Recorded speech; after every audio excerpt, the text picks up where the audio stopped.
BD news 21 অত্যন্ত গুরুত্বপূর্ণ, বিশেষ করে বাংলাদেশের আজকের প্রেক্ষাপটে এই স্লোগানটার গুরুত্ব অনেক বেশি। আমাদের একটি ঐক্যের মাধ্যমে আমরা ফ্যাসিস্টকে পতন ঘটিয়েছি, স্বৈরাচারের পতন ঘটিয়েছি, এবং সেই আন্দোলনটা ছিল 16 বৎসরের আন্দোলন। এই 16 বৎসরের আন্দোলনে আমরা ক্রমান্বয়ে ঐক্যবদ্ধ হতে পেরেছি, এবং সেই আন্দোলনটা ছিল মূলত সাংবিধানিক, গণতান্ত্রিক এবং রাজনৈতিক অধিকার ফিরে পাওয়ার জন্য।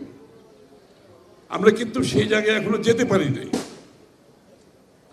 আমাদেরকে পরিষ্কারভাবে একটা জিনিস আমাদের সামনে থাকতে হবে, যেটা সাংবাদিকদের জন্য আরো গুরুত্বপূর্ণ, দেশের জন্য তো অবশ্যই গুরুত্বপূর্ণ।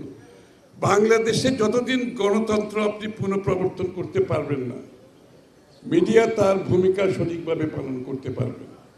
গণতন্ত্র এবং মিডিয়া হাতে হাত মিলিয়ে চলে, এবং গণতন্ত্রের যত বেশি অনুপস্থিতি থাকবে, গণতান্ত্রিক অর্ডারের যত বেশি অনুপস্থিতি থাকবে, গণতান্ত্রিকভাবে নির্বাচিত সরকারের অনুপস্থিতি যত বাড়তে থাকবে, আপনি দেখবেন মিডিয়ার উপরও চাপ বাড়তে থাকবে। ডিআরইউকে আমার আবারও শুভেচ্ছা।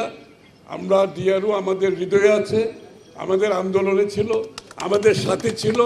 আমি আশা করি আগামী দিনে বাংলাদেশে মিডিয়ার স্বাধীনতা অক্ষুণ্ণ রাখার জন্য, নিরপেক্ষতা রাখার জন্য ডিআরইউ একটা শক্ত ভূমিকা রাখবে।